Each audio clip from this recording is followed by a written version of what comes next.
It is good to see those of you who are here today. We're a little behind schedule if you look at our schedule, our originally posted schedule for this class, but it doesn't really matter. It's our schedule. We get to do whatever we want with it. We're in the week 3 topic here, but still kind of finishing up the week 2 content. And I think there's some important things to cover today. The demo day video actually turned out okay. You can take a look at that. I just kind of merged the Zoom audio with my local recording, and it got a little out of sync, but it turned out pretty decent, I thought. Um, a couple groups have asked me for MP1, what's a good milestone for them? Did they make enough progress yesterday, or where should they be for next Wednesday? The answer is always, that it depends, and it's hard for me to know for certain. But in thinking about it a bit more, I would say, for next Wednesday, your team is in a good place if you truly get collectively amongst the team members that connection between what's happening in software in the OpenGL application, what the driver is truly attempting to do, and then what that interface to the hardware looks like. I think you were doing a good job following directions, and we had a couple bugs along the way on Wednesday, this past Wednesday. But I think enough teams kind of thought, well, it just magically just does this, and then it kind of sort of works. But there's no magic there. It's all there. It's all laid out in the code. It does require looking at both the Vivado hardware and how it's handling vertex fetching, for instance, and then looking what the driver's doing for copying vertex attributes over and kind of gluing all that together conceptually. And I think if you get that and see the helper functions to kind of make that relatively straightforward from a C programming perspective, I think you're actually in pretty good shape. It's good to also have a plan for the hardware side of MP1 and what the team wants to do for the hardware plan for MP1. You have to take time because testing it's not going to be easy again. But if you get the big picture of how everything connects together as a team for starting next Wednesday, you should be able to come up with a plan and you should be able to get it working in the time remaining. It's very doable, I think, and I don't think you'll run into the same kind of Vivado problems that we saw in MP0 as we tried to do aggressive design. There's no point in having an aggressive design for MP1. You can do it, but there's no point for it. And so I don't think you'll be running into those same kind of timing or other issues, at least for this MP1 um, design. Um, Getting back to where we left off with our learning module 2, we actually left off with the color perception. We probably spent enough time on that. People didn't believe me. Hopefully, you checked it out on your own to see what kind of things are possible with human perception and why color encoding is interesting thing to explore. We have our own solution for it for the labs that we'll be following, and it's a pretty simple, straightforward RGB color space. So while this is fun, we don't really care that much about it, but we will see that a lot of what we do in graphics processing involves sort of good enough compromises. We want something that looks relatively realistic, and we recognize that there's certain basically tricks we can play on the human eye that make things look relatively realistic. And so that was kind of the inspiration for including a couple of those um, time waster examples there. So we do switch context, we do switch gears, and talk more about what it means to communicate between two different components, either on chip or off chip. You already saw some of this. Depending on what the teams were doing for MP0, you maybe got your first real taste of communication and handshaking in the real world if you hadn't seen that before. But the big picture, and I want you to keep this very high level diagram in mind as we get into the weeds a little bit here, is that you should have two components that are operating independently of each other, and they're operating concurrently, and they need to communicate either across a chip boundary or on a chip. The solutions for off-chip communication are equally important as the ones for on-chip communication. There's a lot of similarity. The off-chip communication specs tend to care a lot more about um, the physical signaling issues of the wires that need to be created, but the handshaking that happens is extremely similar. So we'll focus mostly on the on-chip communication because that's also what you'll be doing in the lab. So while there is a little bit of off-chip communication, those are kind of given to you for your labs for this semester. But in terms of on-chip communication, you'll be doing a lot of that, right? In the CPRE 381 or former hardware design labs you would have been doing, everything kind of just working perfectly in lockstep, right? Um, the hardest part of the 381 final project is what happens when one pipeline stage has to wait for another pipeline stage, and we build a one-off component to detect those. Not to downplay your 381 experience, but we built a separate hardware stage to detect that data dependency and to just stall for one cycle. But real life communication gets a lot messier than that, right? Where things just aren't synchronized with each other, either in terms of the clock rates those components are running at, although we try to keep things roughly in lockstep that way this semester, but just in terms of the relative bottlenecks of the individual stages. CPU to GPU is maybe a bit too high level for us, but component A to component B operating at different speeds, facing different bottlenecks. How do we make sure we're successfully communicating and coordinating with each other? It may sound straightforward. Drawing that arrow is straightforward. Actually, making sure we've done so properly requires a little bit of thought, and I'd like us to walk through those examples today. So I've mentioned the term already, but when we talk about handshaking, what I mean by that, handshaking, the basic idea is that you have a sender and you have a receiver. We can talk about master and slave and other ways of phrasing that that terminology, but sender and a receiver. And the idea is that the receiver is going to do something, perform some action at the request of the sender. Either we're transferring some data over, and then there's a data line happening, or there's just some command that's saying, "Hey, get started, do something." But in any case, we're having the sender who is in charge, and it's kicking off something that the receiver has to do. And in theory, for each request, we want that action to be performed once and only once. So our goal is to be able to reliably pass that control information, whatever it may be, that do command information is shown on the slide. We want to also, if there's data that has to be um, communicated between each other, we want to be able to pass that as well. And it's quite possible. A couple MP0 designs had this issue that those components will be driven by different clocks, and we have to take that into account as well. So there's a few different ways of doing handshaking from increasing levels of complexity here. So you'll see these terms used in when you look at protocols, but between one-way, two-way, three-way, and four-way, or fully interlocked handshaking here. Let's not get ahead of ourselves. We'll get to the different clocks and what that means here. So the one-way handshake, where we have, and another way you can think about this, because this is very much what your designs will look like as you're doing this in the lab, is the sender and the receiver could just be sort of independent state machines. Doesn't matter if it's in the same file, in the same module, same component, or they're in completely separate components. Um, but it's just two sort of independent state machines. One is in charge of kicking off something and getting started, and the other one is waiting for that action to happen, right? So we have the sender here and we have the receiver here. So in some theory, you could think of it as the receiver is in a state machine and it's in that sort of wait state here. And in that wait state, it's waiting for a command. So that's what that's kind of showing. We don't need to necessarily show this as a separate decision point, but it's a branch in our state machine diagram here, right?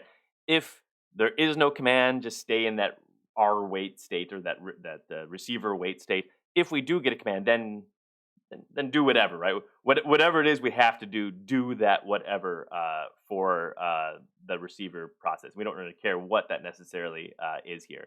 And likewise, we have the sender state machine, and the sender is also doing whatever it needs to do. And of course, our components are quite often going to be both, right?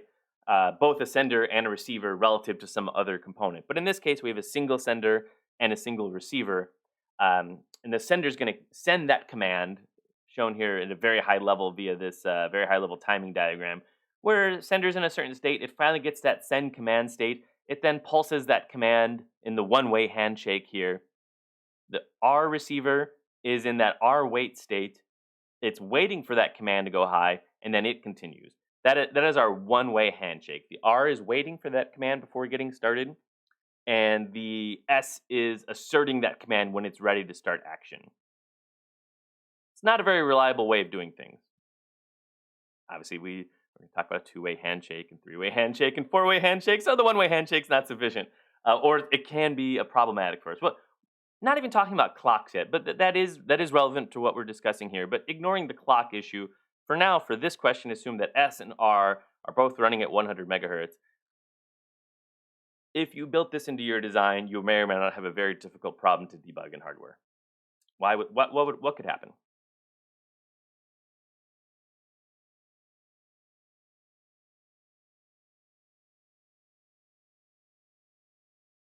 Don't all jump out at once.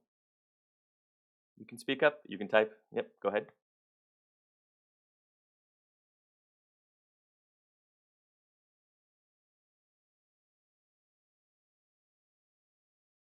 Yeah, but and why do you do not know that?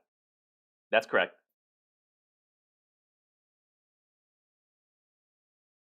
Yeah, so there's no explicit mechanism by which that it's one person shaking, the other person is not returning the handshake. That's another way to think about it. But there's no feedback mechanism.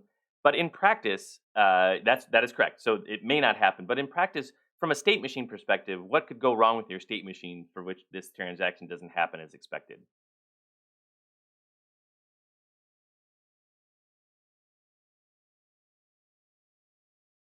Right, we're showing the state machine. We're saying, well, this one is waiting in its wait state.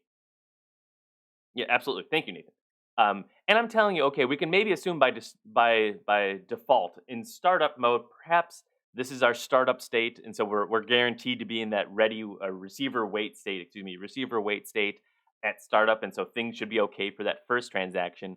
But after that first transaction, there's nothing that guarantees that by the time the sender is ready to send again to do the second command, right? We don't go through all this effort just to have one transaction, right?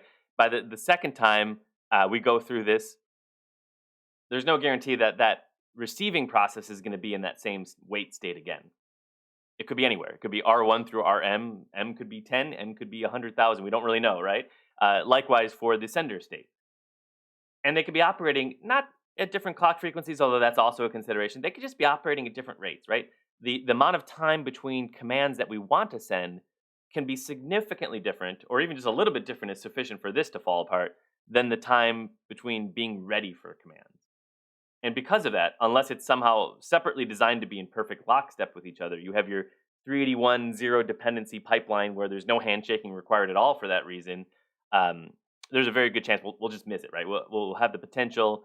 Maybe in simulation, everything works perfectly fine because you set up a test bench where everything's nicely in lockstep anyway. In practice, one of these processes has to wait a little bit longer than the other. All of a sudden, they're not in lockstep any longer, and things fall apart. We miss that message that happens there. So we have the two-way handshake as our secondary approach, where, as Ryan mentioned, thank you for that. That the one way to get around part of this issue is we have an acknowledgement of some sort. So the sender is sending the command, and it's not going to continue on. It's not going to continue until there's some sort of secondary handshake, the second step of the handshake here, where the receiver is going to also then send an acknowledged state. So requires a little bit more. Yeah, so to go back to the previous example, yeah, even if they're clocked at the same rate, it's very likely if we don't take extra precautions that they're going to get out of sync with each other. There's nothing that guarantees that when at the time we send that command, that the receiver process is ready for it, and there's nothing that then checks that it was ready for it, and consequently, it's very likely if you do just a one-way handshake, unless your system is perfectly synchronized, in which you didn't really need much handshaking anyway, it would not work properly. The two-way handshake gets rid of that particular issue with regards to the receiver state machine being ready for that value. So in this case, there'll be a separate state then that we're both in receiver wait. Once we actually get the command, we're actually going to send that acknowledge command. So the sender is asserting that command, waits for ACK before continuing. The receiver then waits for that command and then asserts that ACK. So if we look at the timing diagram, this only shows it as being sort of one state later. It's hard to say, how many states later that would be. It depends on how long it takes for the receiver to acknowledge the command from the sender. But the sender doesn't continue until it receives that ACK. That certainly solves part of the problem with regards to the state machines not being synchronized with each other. In this case, though, that if we have a clock, that issue is definitely not fixed, right? If one of those clocks is faster than the other, well, what could happen, right? Um, if the sender is significantly faster than the receiver, well, we could send the command, we can receive the ACK, we could continue all the way through our state machine, believe we've sent another command, and that same ACK could still be high. So we could see that singular ACK twice, even though it was only a single command that was actually being acknowledged. Likewise, the exact opposite could be the case if it's the receiver that's faster than the sender. It could receive the command, believe that it's acknowledged it, go all the way back, and think that it's seen a second command when in fact it's just the singular command from the first state machine. This is not a theoretical thing, right? If M and N are really large, it's unlikely to happen because the clocks would have to be significantly different. But there's also potential, skew in our system as well. And if we're missing our timing constraints by that 0.1% that you were seeing in some of our timing reports, and these are relatively small state machines, all sorts of little one-off glitches like that can happen. Can be pretty hard to track down for that reason. We can have the three-way handshake, which is getting closer to the final solution here. So we're pretty close here, where we're going to have the one-way handshake, the two-way handshake of our acknowledgement, and then we're not going to actually continue in the receiver side until we recognize that the command is dropped back down. That the sender, in some sense, has acknowledged our acknowledgement and knows that the command has been accepted. From a timing diagram, I think it makes more sense than looking at the state machine for that. We're setting command high until we recognize on the sender side that there's been an acknowledgement, and then we just drop our command down low. The receiver doesn't continue until it knows that the sender knows that we know that data has actually been transmitted. That solves the receiver being faster than the sender issue. So the receiver now has to wait. It doesn't resolve the sender faster than the receiver issue because the same thing could in fact happen. I sent command, I have ACK high, I drop command low, I'm fast enough that I go all the way through again, and I think I've succeeded on 2 transactions when in fact I've only succeeded on 1. So before going ahead to the 4-way handshake, can someone predict what does the 4-way handshake then look like? This is the 3-way handshake. Command, ACK, command. What'll the 4th way be?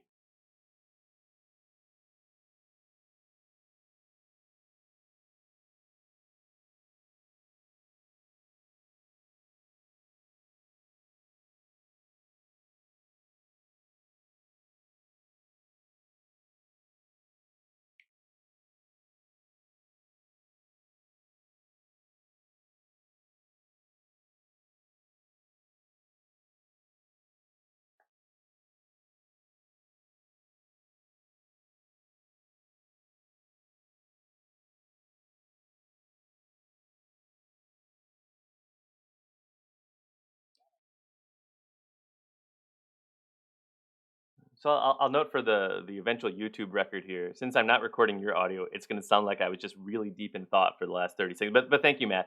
Um, we'll talk about buffering as kind of the next logical conclusion for this. But the buffer itself isn't magical in terms of how you interface with it, right? There's still a sender and a receiver on the buffer interfaces itself, right? So the buffer itself will have a conceptually like a state machine, something that's waiting for that command valid data signal to go high. And it would also need to have an acknowledged signal going back that yes, the data has been put onto the buffer.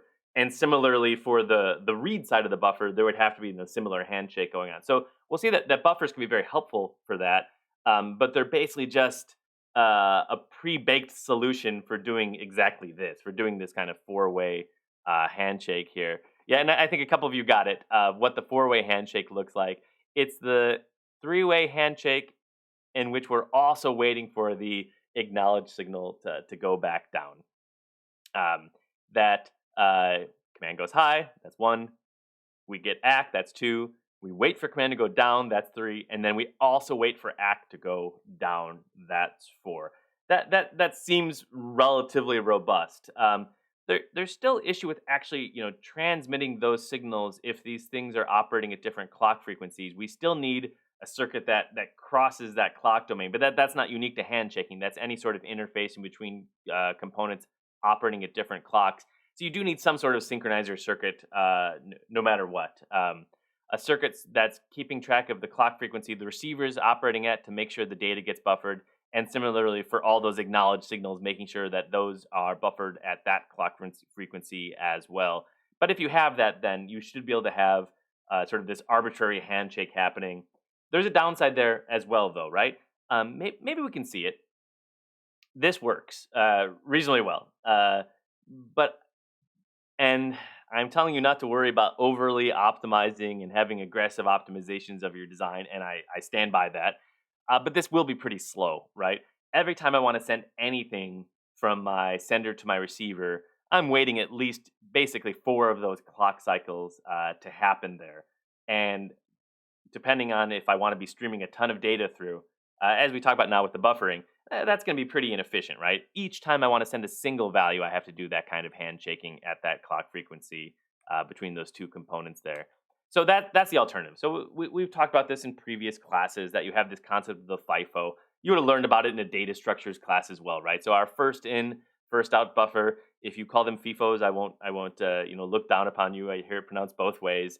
Um, the idea being now that you have this in between the sender and the receiver that provides a relatively straightforward interface and can buffer that data, right?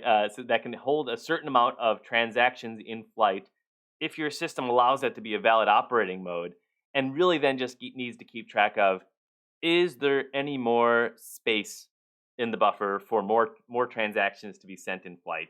Similarly, on the reading side, really all it needs to then provide for the receiver is there anything in flight? Is there any valid data here? And that allows the sender and the receiver to be somewhat agnostic of each other. Um, in terms of how we implement that in hardware, well, we can talk about the software implementation first. In a in a in a FIFO, I don't know about that. FIFO, FIFO, whatever. Call it whatever you want. Call it FIFO. This has always been one of my issues of do I say the acronym? Do I spell out the acronym? I wait to have a trusted expert pronounce it, and then I just copy what they did. I'm still confused about GIF versus GIF some 30 years later. Um, from the software implementation side, you maybe would have already built something like this or explored something like this in a data structures class, but we keep track that by having pointers. So we have some array of memory, and we think of the FIFO as growing and shrinking. Your actual memory allocation strategy, depending on what standard approach you're using, probably doesn't grow or shrink dynamically with every single push or read or write to that FIFO. You'll have some amount of memory allocated and available for you. And then we just have pointers that keep track of where is the next value to be written to if we want to do another write, where is the next value to be read from if we want to do another read.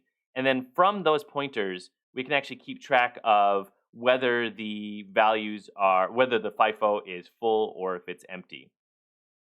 It's exact same concept as we implement it in hardware. Instead of having some array that's just stored in our memory here, we instead have, most likely for doing FPGA based design, we're using one of those dual port block RAMs or a dual port memory of any type. Um, it has a lot of advantages. It's not it's not a magic solution for us. So it's a dual port independently clocked memory. Well, the engineers at Xilinx had to figure that out. So it doesn't it's not a magic way to solve the clock boundary crossing consideration, but it's a pre-baked solution for us to use. That's a way to think about what this provides for you when you use FIFOs in your FPGA based design, where because it's a true dual ported memory, it has fully independent read and write ports. And so for that reason, while in MP0 you use these block RAMs mostly just in read mode, we have an independent port that can be used to write at the same time we're doing reads. So they're independent. They can run at different clock frequencies. They can have completely different disassociated addresses from each other, all accessing the same values in our SRAM block RAM storage here. So for that reason, we can actually have our sender be our write logic. That's only going to connect to a port that's dedicated to doing writes. And likewise, we're going to then have a reading process connect to the secondary port that's only going to be doing reads. And that gives us a FIFO effectively. We still have to do a little bit of that bookkeeping where we have to know in our processes themselves, is it full? Can I not write anything more right now? Do I have to wait in my wait state? Likewise, is it empty? Can I not read anything else right now? But while we have kind of, just pointers to keep track of that in the software case, we don't have pointers, but we can basically just add a little bit of logic that's checking those actual addresses that are being requested. There's a little bit of subtlety to how we do that comparison, right? As we write, as we write, as we write, as we write, if our write pointer increments and then becomes our read pointer, then we're full. Conversely, as we read, if our read pointer increments and becomes our write pointer, then we're empty. They're allowed then to grow at different rates, and eventually, yeah, you can just reuse. If you're just truncating the amount of bits that you have in your address there, it'll kind of wrap around kind of automatically. And as long as you're keeping track of which pointer is the one that's caught up with the other pointer, you can keep track of, although they look kind of similar, whether it was a full condition or an empty condition. So while it's not like a magical solution, it's a really nice solution for us. As we're designing our chips, you're going to have these state machines that are communicating with each other. To some extent, in MP1, certainly in MP2, and going forward, you're going to be having a lot of that. And having a FIFO style interface, whether or not there's an actual physical FIFO in the middle, or if it's just a little four-way handshake circuit, is going to make your life a lot easier. You can focus on the logic that goes over here, which is going to have enough going on and enough complexity for you, and then the logic that would go over here, and then you have this circuit that takes care of all the handshaking that traffic for you. But for that reason, if we want to instantiate FIFOs on our FPGAs, it's not as easy. There are some approaches I've seen, but it's not as easy to do device independent coding styles for inferring FIFOs. You may have heard me use this term as we were debugging some of the issues that were coming up with MP0.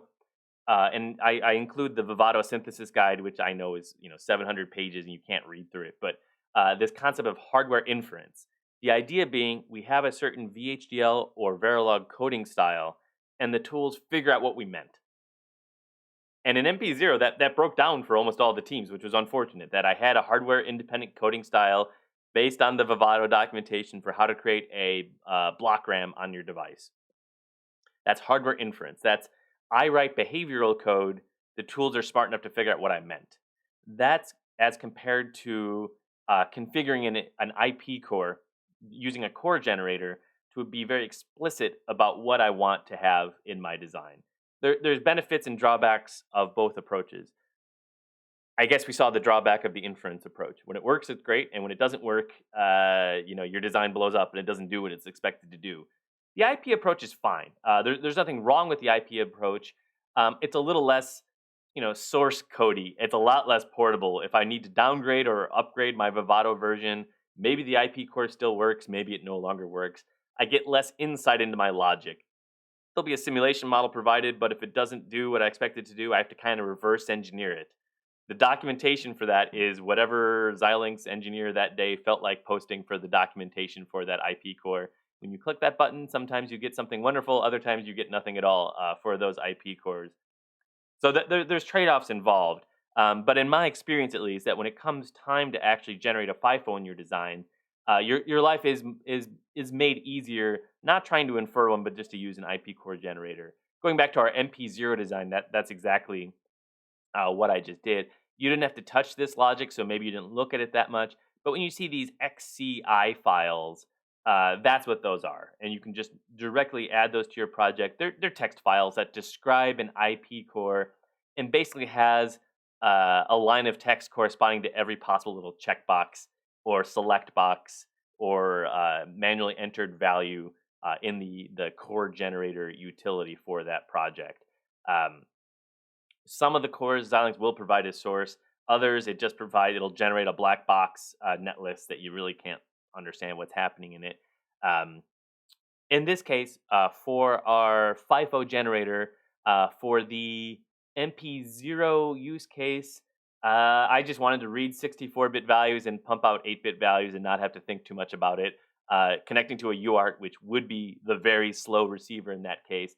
And so that's all that this has here. So it's a native FIFO. You can specify otherwise. Do I want a FIFO that actually has a memory address corresponding to it? Or do I want to use an AXI stream FIFO?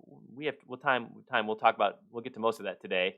From there, you then specify your read, your write width, your read width. And when doing the IP core generator, if you're not sure of your options, of course, read the documentation. Try to understand what the core is attempting to do and whether it meets your purpose or not. But looking at the ports that it generates can also be pretty helpful.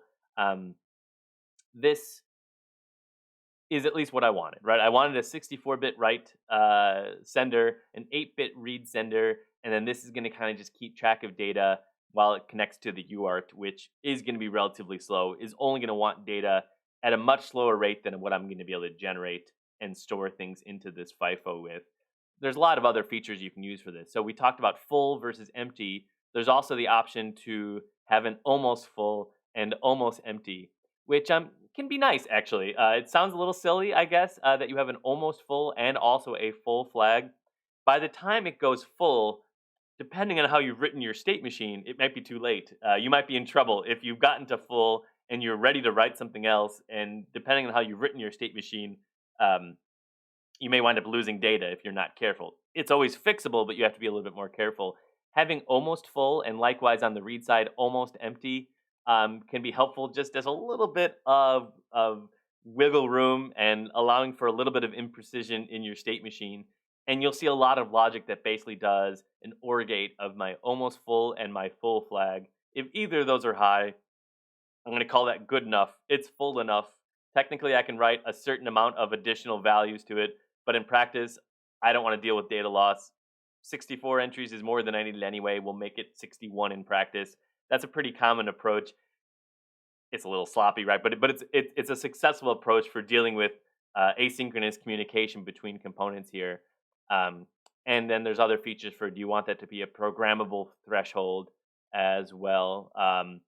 And then that would then add extra configuration ports for that as well. So for that and for a few other things we're going to be doing this semester, we're going to want to just use an IP core. It's just going to make life a little bit easier. You'll see that starting in MP1 if you look at that design.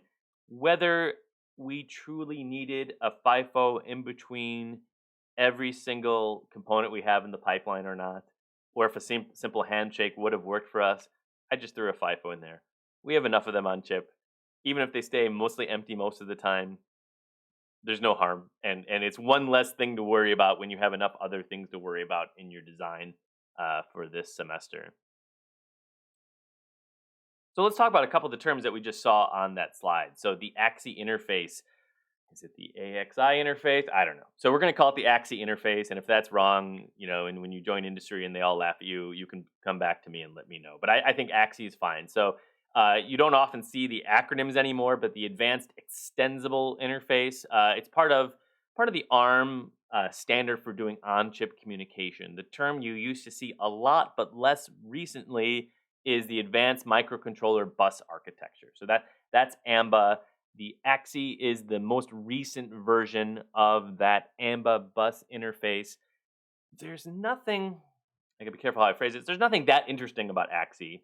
It's just a reasonably competent example for how we want to do on-chip communication.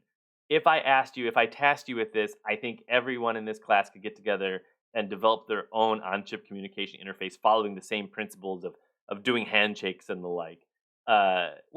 Same as this case also for the ARM ISA, right? If task 2, you could create an ISA that's reasonably okay and does a decent enough job, but this has become a standard and it's in common use. If you're using ARM cores in your design, you're very likely going to want to be using the AMBA bus, this AXI bus as well. So it becomes a pretty common IP that you see in embedded and in other systems here. So it's extremely common, so it's in almost everything. The current version, at least the version that we're using, so you'll see the term AXI 4, there are 3 main variants of it. And I don't know if we'll get to all of it today at the rate we're going, but we do need, I think, to get to all of it, even for your MP1 work. So there's the full AXI 4, also referred to as AXI memory mapped for reasons that won't make that much sense until we get all the way through it. So it deals with addresses. So when we talk about memory mapped, that's all that's meaning. That our cores are going to have part of an address space, like you would have learned in 288, where you're doing peripheral interfacing versus memory mapped addressing. That's what the AXI bus is expecting in that AXI 4 quote unquote full configuration. There's also the AXI Lite version of it. And that's really just a recognition that the full AXI has got a lot of stuff going on. You may not need a lot of those things to have a working core. So there's a lighter, stripped down version of it that gets rid of a lot of the features we may need. you'll see in MP1 that we have parts that are AXI light interfaces and others that are AXI full interfaces. And I think by the end of today it'll make sense why we have that. And then separately, they could have called it a different name, but they call it the AXI streaming. So AXI 4 stream or AXI streaming interface. That is going to be then closer to our FIFO style interface where we're no longer dealing explicitly with addresses. We're just trying to buffer data through our system. There's not that much connection between the three, other than they're all, well, between the first two and the third one, other than they're all part of the same standard for doing communication in ARM based systems. We will see that our designs are going to be using a mixture of all three. When we want to pipeline data through our GPU as we're processing vertices as they come in, that AXI streaming is going to make a lot of sense. When we want to send a lot of data in a memory mapped fashion, we want to initialize a frame buffer or clear our color buffer, then that full AXI 4 is going to make a lot of sense. And then when we want to just set a single configuration register in our IP core, we're never going to want to set 256 of them at a time. We're going to want to set a single one of them at a time. Then that AXI light makes a lot of sense. So our cores are actually going to have at least two or potentially all three of these interfaces on them for writing chunks of memory, for configuring a single value, and for buffering data in and out of the core. Our cores are going to have upwards of four of these in total because we'll likely have an input stream and an output stream interface for those cores. So you may see that when you look at your viewport core, the starter for that, or the render output core, uh, go back to this terminology when trying to reason about the ports there. You're not going to have to change many of the ports because they're already kind of baked in for the starter designs that you have for MP1. But that's what we're trying to do. We're going to have one, maybe two streaming interfaces on the core. We're going to have an AXI light interface to just configure the core. And then if it needs to write to memory, as our render output module does, we're going to have a full interface on the core because we may want to write a block of memory at a time. So you become familiar with it. Whether you have to read the whole, AXI specification document that's provided on Canvas or not, there will come a time where you're gonna have to reference it at least. When things are working fine, who cares? It's magically working, and we don't care what these individual signals are. But when things aren't working, you're gonna need to, as you're testing, either in simulation or using the ILA on board, you're gonna want to know exactly what those signals are and why you should expect them to be certain values. That'll give you a hint while not directly telling you where your state machine logic is wrong. It'll give you a hint, exactly conceptually what it's not doing, and then you can go back to your design and figure out, I'm receiving, but I'm not sending data. Why is that the case? And then you can debug from there. So the basic AXI transactions, there's a read address channel and a write address channel, and that's a little unique for AXI. There's a lot of other on-chip interfaces that kind of share the read and write channels, but AXI has separate and independent read and write channels that, in theory, can be used simultaneously. In practice, it tends to be serialized anyway. Each of those channels, as shown here, has its own address and its own data buses. And the term is not that important, but it's a non-posted write model for AXI. It's kind of defined by its inverse, but it requires an acknowledgement for every write transaction. So there's a upside of that is that allows our handshake to be successful. We get effectively a handshake that our write transaction did what we expected to do. The downside may be a performance downside. When we're doing a read, we always have to hear back, right? We're doing a read. We need to actually know what the data is we got back. When doing a write, in theory, we don't have to wait and hear back because we're just writing data. We're moving on with life. But for AXI, at least, there is an explicit write response channel. So you can think of AXI as having two conceptual channels, a read channel and a write channel. Another way to think of the channels in terms of the independent set of ports that you're having to deal with is there's actually 5 different ones. There's a read address channel, separately a write address channel. They look extremely similar, but there's different signals for both the read side and the write side. There's a read data channel to get our data back. There's a write data channel to write our data, and then there is then separately a write response channel that comes back. And that's the basics of AXI. If each of these have 5 or 6 signals associated with them, you wind up with a lot of signals in your design to do that relatively straightforward read or write transaction that we have here. So going back to our 4-way handshake, we basically have a version of that for all of our AXI transactions. So for for any step of that channel, there's that valid ready handshake. We called it command and acknowledgement, but it's kind of the same thing that we have a valid signal that has to go high when we're ready to start sending something, whether it be the address, the data, or even just the response signal itself. So think of that as what we were calling the command. It's a little messier than that because who is the sender and who is the receiver changes depending on what part of the transaction we're on, right? So when we're sending a read address, the bus master is the sender and the bus slave is the receiver. When we want to acknowledge that data is coming back, it's the other way around. Now it's the bus slave that's actually sending data back, and the master is the receiver. So those terms aren't directly, compatible with each other. Just having to always keep track of, who's in charge of doing what's next is important for keeping on top of what's happening with Axie here. So in any case, for any of those parts of the transaction, there's a valid ready handshake that happens. And it's very similar to what we talked about, where valid has to go high, and it should stay high until our ready goes high, as long as that takes. There may be some timeout considerations in the spec, but by and large, we set that valid high until we get that ready high for any step amongst those 5 channels that we have there. This allows the slave side or the receiver side of the transaction to say, I'm not ready yet. I'm not at my part of the state machine where I can receive more data. You, the sending side, have to just wait. And so it'll wait until that happens. You will also have, which can make the state machine look a little ugly, to be honest, as you write a state machine for this, you can also have the slave side or the receive side always be ready. So as soon as you send valid, in fact, you have to instantly check, is it already ready? And if that's the case, you should be done, and you should only have it pulse for that clock edge and go on. That can be a little tricky. Other on-chip communication protocols require that ready be low until there's a valid signal, but that's not the case for Axie. So in theory, your IP core that you're trying to send data to is always ready to receive data, and as soon as you're ready to send, you should also check, is it ready to be received instantaneously? Can I just instantly drop my valid signal back down?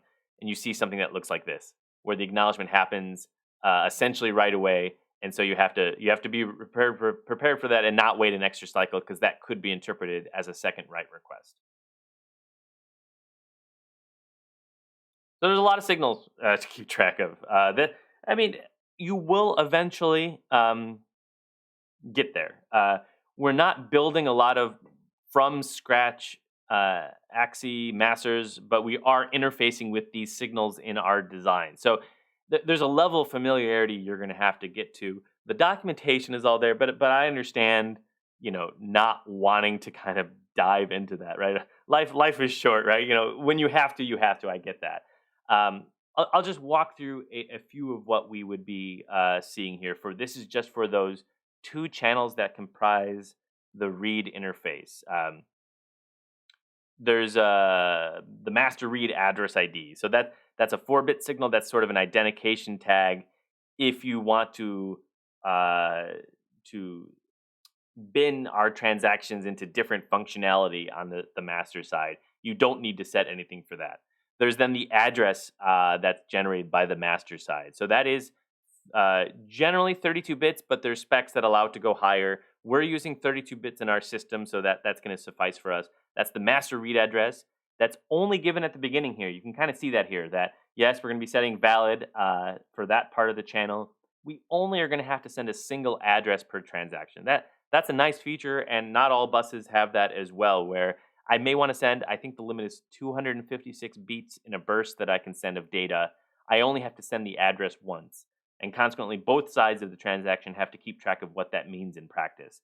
That if I'm sending 256 values and I'm only providing a single address, generally, although there's a flag that can set that, but generally that means I should be incrementing my address. So both sides have to keep track of what that means. I'm wanting to send 256 values to memory, to DMA or other type of transaction here.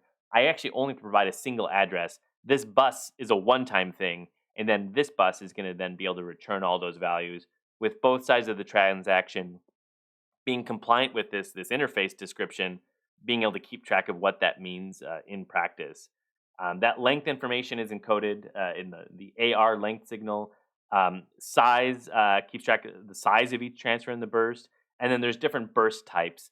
Uh, there's fixed bursts, which can still be helpful. We do use a fixed burst in MP1, and at some point you have to catch where that happens in the code, both software and hardware. But we do send a type of fixed burst for MP1. But incrementing bursts are also very common. I want to take data and I want to write the next 256 words in memory with this data that I have. That would be an incrementing burst. These other things aren't as necessary. Keeping track of the locking information, um, whether there's some atomic characteristics of that transfer we encode in that lock. Also, is this implying that there's a cache involved, and so this information may be inconsistent between different IP cores in the design? Same with the protection. We don't need to worry so much about those. But then we have the handshaking signals at the end just for the read channel, our read valid and our write valid signal. And essentially, we have corresponding signals on the slave side as well. So on the response that we would provide back, if we were provided a read address ID, we should have a corresponding write address ID. We have to actually return the data. So that's an important part of the actual transaction here.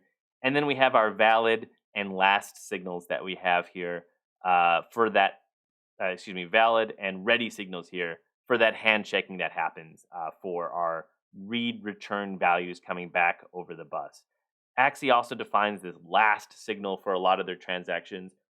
It can be very helpful to know that although both sides of the transaction should be able to keep track of this anyway, it can be very helpful to know that I requested a 256 beat burst, so I wanted this much data to go across the wire. That last is implying that yes, you should have kept track anyway, but yes, we're actually officially done now. This was the last one that we had here. I'm not expecting to have to do anything else for that particular transaction request that happened. So you may think of it as having a lot of overhead, right? There's a lot of these extra signals to basically store some metadata about the transaction. Um, there's a lot of handshaking that's happening here. But in practice, it's not so bad because a lot of that handshaking happens with that initial address request. I'm sending all the information that I need to send regarding what the transaction should look like, and I'm also passing the address as part of that. And then the rest of it is just waiting and handshaking for the read values to come back. And we need that, as we've seen, right? We need to be able to do that kind of handshaking to make sure we're not losing any of that transaction. The question about the last signal, I believe if it's not a burst, I think you get a last signal on the single value that comes back. So um, I believe that's the case, but that's something you'll be able to check both in simulation and onboard. I would say that those of you who are diving into the driver side of MP1 um, may have already seen these terms already, right? In the driver, we're having, as we want to actually send data from the workstation, from Xilinx 7 or whatnot, to the design that's running Ethernet code or has an Ethernet interface on the FPGA board. We're basically encoding all these control signals in the packets that we're sending. There's an extra IP core we're using that's not shown in this diagram. I can show it here briefly. That's taking those signals that are just packed together in a big FIFO interface, and then has a component that reads all these values and generates the equivalent AXI transactions. I can open up that here quickly. I can sense some lowered interest here. So this is a version of your SGP design. Um, Open up the block diagram view. Not a good sign when opening that up takes so very long. But there's a lot going on in the design, right? So we can zoom out a little bit here.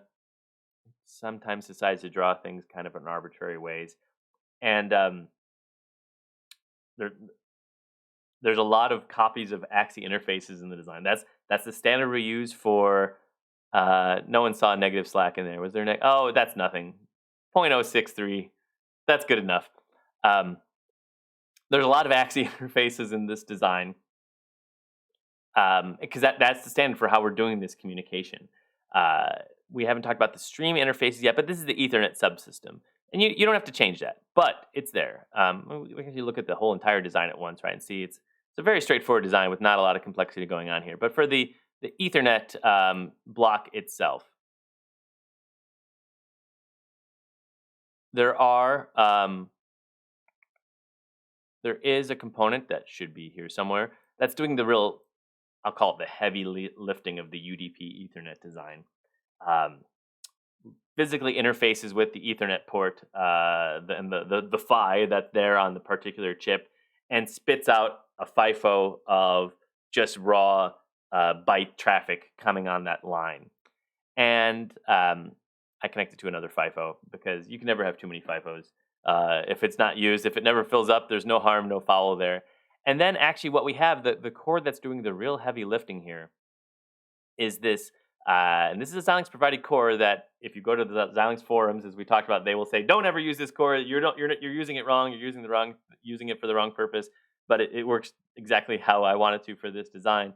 It's a memory map to stream mapper.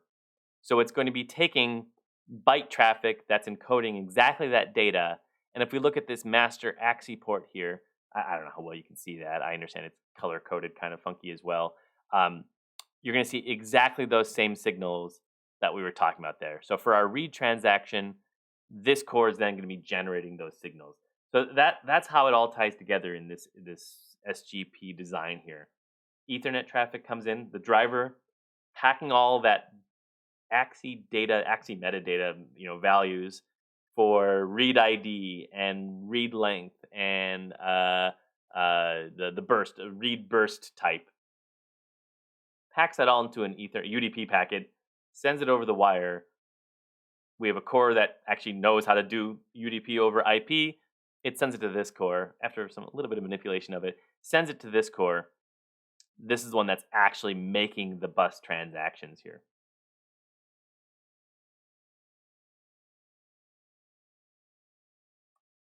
So the write interface, which would also be in that core, because it has to be able to handle both. Let's just double check. It should also have the same equivalent type of signals for the write side as well. So yeah, so again, you could have there could be a interconnection standard that just has a single signal called address and a single signal called burst.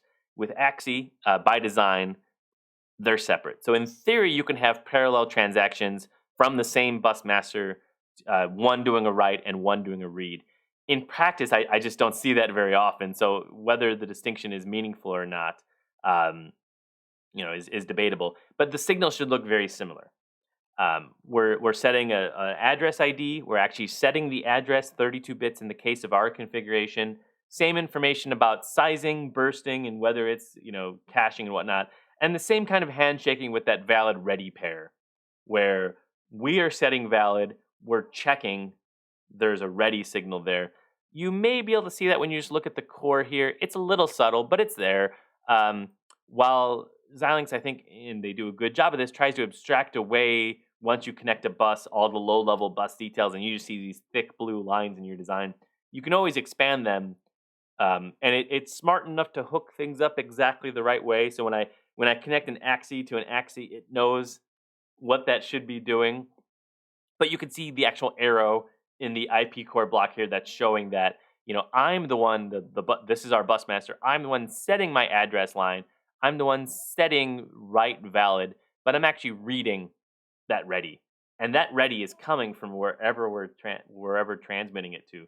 We're going to talk at this rate. It's going to be on Tuesday. We're going to talk about what else this connects to in the rest of our design, and it's an interesting journey that signal takes, in my opinion. Right? It gets changed, it gets buffered, it gets manipulated. But I'm sending this single valid, combined with the actual address signal, and I'm connecting that to a line that I'm just referring to as an AXI master line here, and that's going to get connected to. There's a lot going on here, isn't there? That's going to get connected to a bus interconnect that allows me to take this single master and connect it to as many different possible devices as I can configure that for. And if I decide I need a new IP core, I would just need to add a new connection to this interconnect, and it would just share that connection between them. This says slave, this says master. It's relative to the transaction, right?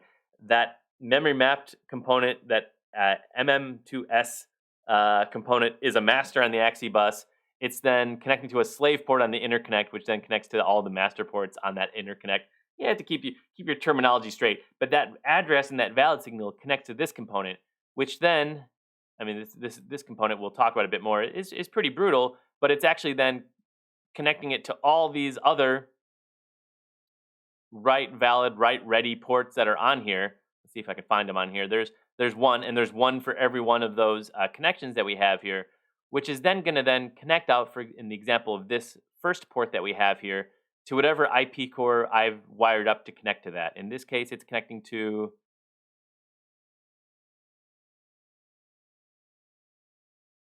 Look at that, poorly labeled. That's unfortunate. It's connecting to our UART on the design, and that valid connection goes all the way from effectively the C code sending an Ethernet packet that when I send it, I'm waiting to get, even if it's a write request, I'm waiting to get that write acknowledgement signal coming back out. That's what it's labeled as the B channel in the AXI documentation. That's our write response value. I'm writing a value to my UART. I actually don't get anything back out, right? I'm writing something. It's a kind of a one-way transaction. But the way AXI is spec'd, we're also getting at least an acknowledgement that what you wrote to was okay. It was either a valid address or it was an IP core that ultimately knew how to handle that write request you were doing. We get those amount of bits back forth, and that goes all the way. So from our OpenGL code to our driver to our Ethernet software code to this core that then does that kind of bridging of from UDP Ethernet to AXI transaction, all the way through all those components here, and then finally all the way back out. I mean, that signal's making a lot of hops along the way if you think about it. All of that just to send a single byte over the UART, and for MP1 we don't use the UART at all, so that bot's no longer very useful for us. But that's the path that it takes all the way through. That seems like a ton of overhead, and it is, right? If your goal was just to send something out over Ethernet, send something out over our UART, excuse me, we could do it much simpler. There'd be much more simple ways to have a UART connection. What this on-chip bus interface allows us to do, by adhering to this AXI spec and having everything in the design speak AXI of one flavor or another, we guarantee that now, yes, for a UART it's straightforward. Now I can add, well, however many I had there, right? I can add that many connections, and as long as I keep track of what is going where, which not everything gets labeled properly, as long as I keep track of what is connected where, I can just add an extra thing on the bus, and it's going to be ready to receive data using that same exact driver, same exact code there. The code to send a byte over my UART from the software side becomes identical to my code to configure a vertex shader to have a new program counter value. It's the same thing. The only difference is what address I wind up sending things to.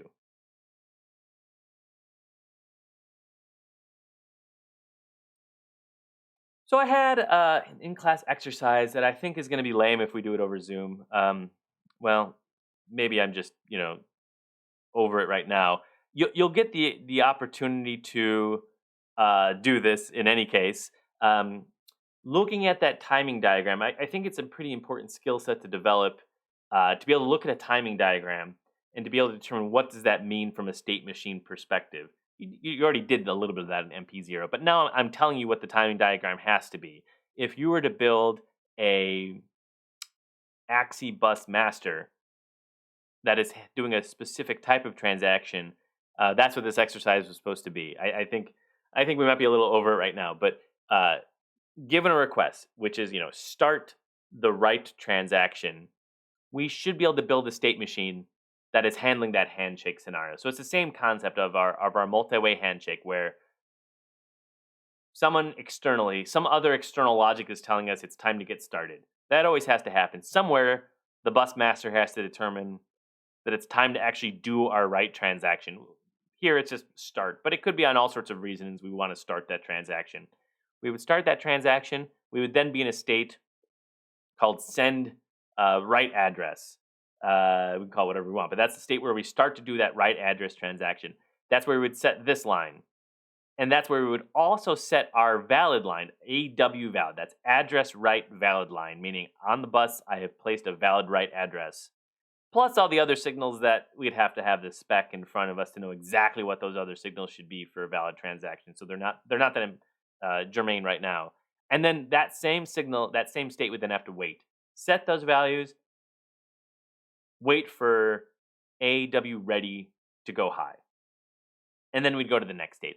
AW ready has gone high. In this case, I said, write a burst of 8 values.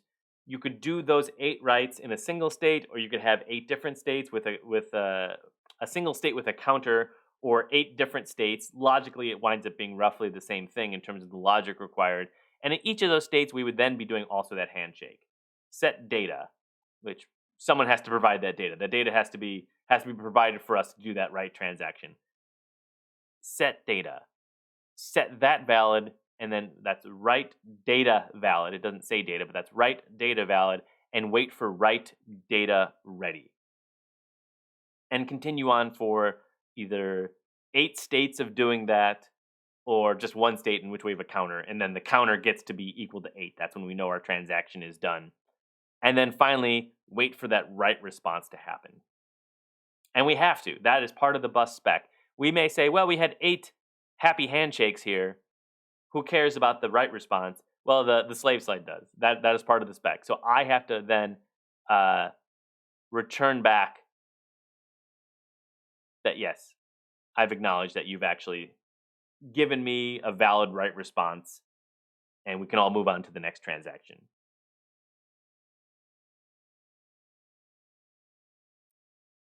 I already mentioned this briefly, but just to summarize, because you will be dealing with this, that's what the point of the AXI4 light is. I would say this state machine for this exact example where you're only sending bursts of length 8 isn't really that bad. If that was a homework assignment, I would expect every person in the class to be able to sort that out and figure it out. It's not that bad. The tricky part is not doing a fixed write of exactly 8 bursts. It's to support an arbitrary combination of these different types of bursts and sizes and other metadata that you would have to potentially generate. Those state machines to have a fully compliant AXI master, and likewise for a fully compliant AXI slave, can get a little complicated. And even if it's doable, even if it's not something that's beyond your ability, it's also a lot of extra logic that you may or may not need. And it's going to often be the case, as I already briefly mentioned, that you want to have something that can be interfaced over the AXI bus, but you don't need any of the high performance aspects of it. I don't need to send 256 bursts to this core. It's a UART core, right? That's a perfectly valid example of it, right? This thing was a UART core. I don't need a high performance UART core, right? It's going to be significantly slower than anything else I have on the rest of my system anyway, right? It's going to be running at 115.2 or 9800 baud. It's not going to need high speed data coming to it because it can't do anything with high speed data anyway. It's by design a very low speed kind of interface, right? So why have all the overhead of having a full AXI4 interface that can handle 256 burst transactions and things like that? That's what this light version of the protocol is for. In fact, this IP core as added and generated is called an AXI UART light, and that's what it's implying. It shows the same symbol here as being a interface on the AXI bus, but if we look at, and it even actually has those signals here, but when we hook it up to our bus interconnect, it recognizes there's some metadata that's provided in the IP core generated that this is in fact a light interface. That IP core can't handle burst transactions, has very other limitations on what type of signaling configurations are valid for it. And so you wind up with a relatively more manageable bus interface when you have your AXI Lite interface. In the AXI Lite interface, you still have those 5 channels. That doesn't change. Write address, write data, read address, read data, and then our write response channel, our so-called B channel here. But those other things are kind of fixed. It's going to be either 32 or 64 bits. It's going to have burst length always fixed at once.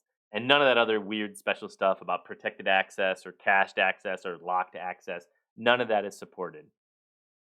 And for our UART, that makes perfect sense. A burst doesn't make a lot of sense from the context of a UART. Locked or cached transactions don't make a lot of sense from a UART. Likewise, when we have our IP cores, when we're wanting to just configure the core, we're wanting to send a single 32-bit value to this core once every 200 frames or something. We don't need a high performance bus for that, right? We can just send a single value and have this lighter interface. And Matt, your question is exactly right. I haven't done a great job explaining how that happens. There's a little bit of Xilinx magic happening there, I'll be honest, but it's all compatible. So the actual interface has all the same ports as our full AXI interface, but a lot of those are just going to be hard coded values. And so because they're hard coded values and because it's using all the same signals, we can hook it all up together. And that interface intellectual property core, that there's a couple different versions that Xilinx uses in their designs. This is the what's it called? The AXI interconnect is smart enough to actually kind of figure out that that's happening. Where you specify it, how many masters and how many slaves, and you can actually specify some point to point connections and things like that. But it's smart enough to infer a lot of logic happening. It's smart enough to determine that this was the port that connected to our UART, right? That because this port is connecting to a component that's actually an AXI light component, on this actual interface, we can infer a certain amount of logic to strip all the other AXI stuff back out.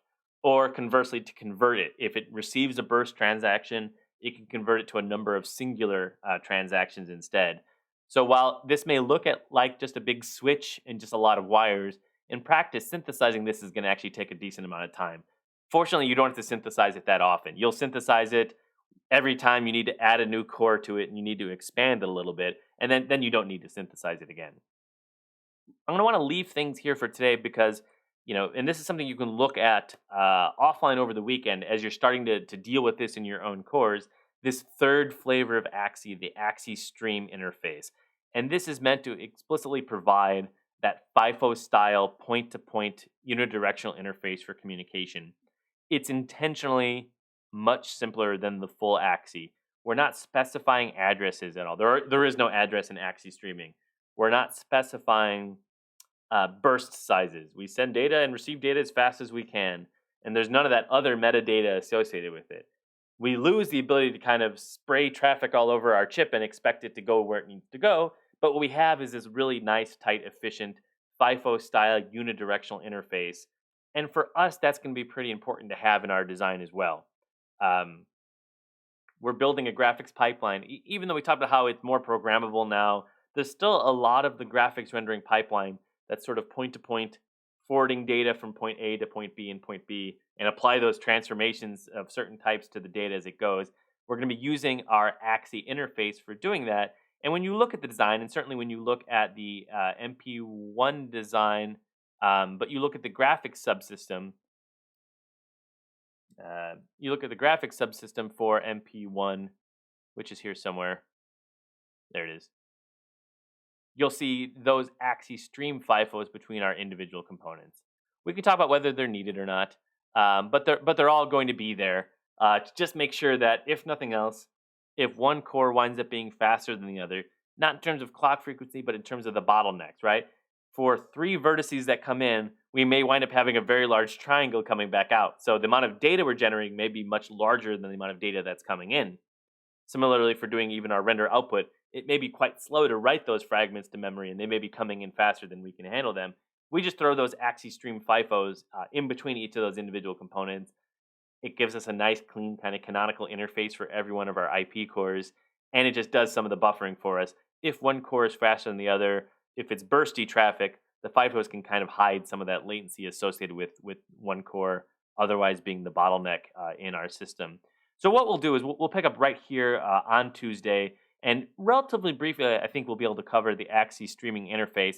And to be honest, my expectation is you'll have to have looked into it already, before next Tuesday as you're working on MP1. It's straightforward. You can write it in, 2 lines of data flow VHDL or a very simple process to be able to do that interfacing. Gluing that to your rest of your logic and making sure that that simulates and runs correctly still will take some time, but understanding the stream interface itself won't take all that much time. Let's leave things right here for today. Come join me in office hours if you have any MP1 or other questions or just want to chat. And otherwise, enjoy your weekend working on MP1, and I will see everyone in class on Tuesday. Thanks.